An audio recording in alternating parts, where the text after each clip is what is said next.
Hi everyone, myself Bhagyashree. Welcome to our channel Bhagyashree Tech. Hope you all are good. So today I'm going to discuss and share my interview experience about the Epam company, and that is for the backend side .NET developer role. And I will give here in this video top 10 question which is they ask. So let's start with that. Before starting, I am trying to request you all please like, share, subscribe the channel. So you are getting the same company related interviews, strategy, patterns, and questions also for your upcoming interviews, and that will be you are going to be helped with that. Okay, so let's start with that. So here I will start for the EPAM. So first of all, I got the call from the EPAM recruiter, that position for the Bangalore one, and there is also a three round of interviews. One of the machine code round, like they are given the specific scenario, you have to create the API using that REST API architecture level. Then after that, they are given the two technical round. We have to be appear for that, and after that HR round. So in the first technical round, we have to be the some test scenario basis. They already mentioned in the document. We have to be solved, and after that a technical manager round will be coming, and they ask on this process questions. So in the .NET, they started with the question like what is the difference between the I enumerable and I queryable, and then they are given the two sample code using the I enumerable and I queryable. They ask like which is written using the bot. Then they ask like what is the best way for the performance wise, I will say, which we have to be used, and if you are implemented, where you are implemented in this scenario, and what is the advantage you got from this two technique. So you have to be mentioned that. Second question they ask like what is the async and unawait? Can we write the async function without using the await, or can we write the await without using the async? So you have to give the answer on that. And as a high level, async and await is basically they ask like why we are using, what is the difference between the await and task dot delay. So you have to give the answer. Asynchronous basically used to improve the responsiveness, especially in the IO bound operation like file reading, writing, network calls, and database query. Next question they ask like what is a dependency injection and why it is used.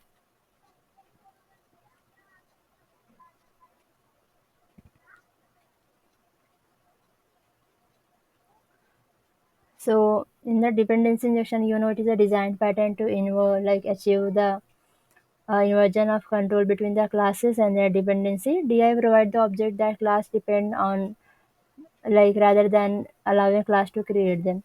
And also they are asked like if we don't have DI, then how they are implemented them traditionally, because this position is experienced people.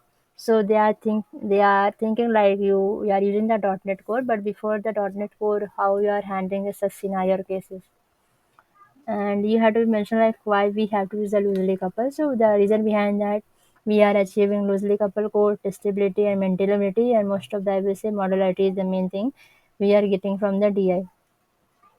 Next question we have, what is the concept of the garbage collection in .NET, and when this garbage collection get called. So you have to be mentioned there's a no specific time interval, I will say it will be coming on that, but it is automatically get called if some of the memory variable it is taking too much time, for the long time I will say they are holding, so they are automatically get called and get release the memory.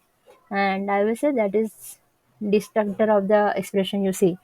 Then there is also we have a generation 0 1 2. So if 0 is not able to do, then it goes to the for the second and first one. So that is the main process of clearing the memory, releasing the memory of the object that is no longer reachable. Then they ask like how does the task dot run differ from the task dot factory dot start new. So task dot run is a simpler way to queue work to run on the thread pool. It is primarily used for the CPU bound operation. And next they ask like task dot factory dot start dot new. So it is provide the more control over task scheduling. It can accept the additional parameter to control a task creation option. In most cases, I will say task.run is a preferred for simplicity unless you need advanced control over the task behavior. Next question they ask like what's the difference between the lock and monitor in C sharp. And they're also given one of the code like you have to design a singleton design pattern with the thread safety. So in the thread safety you have to be use this locking mechanism. So lock provide a simplest way to ensure that the block of the code run by only one thread at a time. Internally, it uses the monitor.enter and monitor.exit. It is easier to use but less flexible. Monitor is basically used to for more advanced control.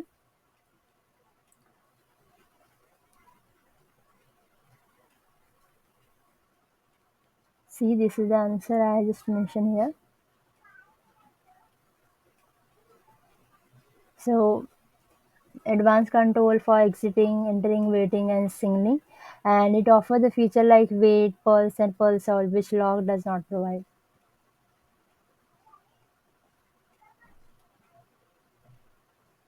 Next question they ask like what are the difference between the const read only and static in C sharp. So const is like compile time constant, read only runtime constant, and static belongs to the type itself rather than instance of the type. So a static member is shared across all the instances of the class. So that is the main answer.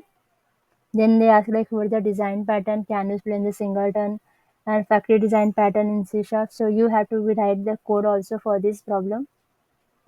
The theoretical answer will not accepting. So they told like you have to write the high level factory design pattern and singleton design pattern in C sharp online compiler to execute the code properly.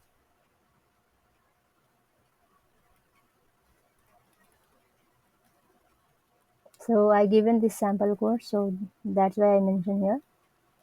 Then they are also asked like if you are part of the microservices creation team, so you have to be know what is the CQRS pattern, why it is used. So yeah, I already working on the Azure cloud product from the Microsoft side. So I have idea also and experience also.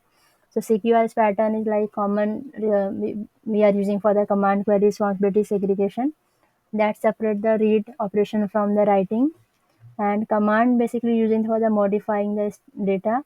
Queries retrieve the data read, and it is often used in event driven system and microservices architecture where high performance and scalability are critical. So in that scenario, this is going to be used. And one more question they are also asked like Saga pattern. What is the Saga pattern? Why we are using? So Saga pattern is basically using to achieve the consistency. And there is a two-way orchestration and choreography one. So based suited as per your requirement, you have to choose one. Next question they ask like what is the difference between the finalize and dispose method? So dispose is part of the disposable interface used for the releasing the unmanaged resource explicitly, and it is called manually in the code. As I already discussed, garbage collection. So garbage collection is automatically get called, but for this dispose purpose, we have to be called manually for clearing of the memory. Finalize called by the garbage collector to clean up the unmanaged resources, and if dispose was not called. So this is the using of the dispose or finalize or clearing of the memory which is holding from the long time. So that is the main question I will say ask in the exam. And if you want to more question more such company related question, so please comment it down. I will discuss in my upcoming video. And let's see. I think this will be going to be help you all. So keep coding, keep learning. Happy one, happy all, happy coding. Meet you in the next video. Till then, bye.